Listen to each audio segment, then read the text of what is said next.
అమ్మ నమస్కారం అమ్మ. నమస్తే అమ్మ, మన హిందూ సాంప్రదాయం ప్రకారం అలాగే మన సనాతన ధర్మం ప్రకారం మనం చూసుకున్నట్లయితే ఒక్కొక్క మాసంలోనే ఒక్కొక్క మాసానికి ఒక్కొక్క విశిష్టత అలాగే ఒక్కొక్క ప్రత్యేకత ఉంటుంది కదా.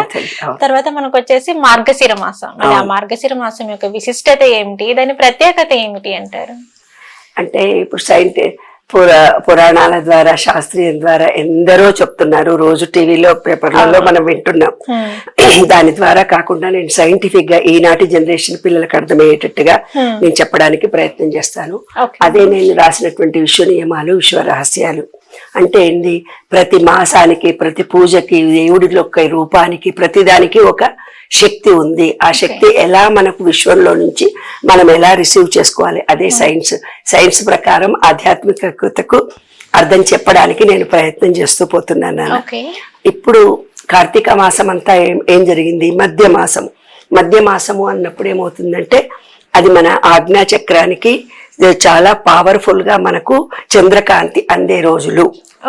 అందుకనే చంద్రుడి పూజలు అంటే శివ పూజలు ఎక్కువ చేస్తారు.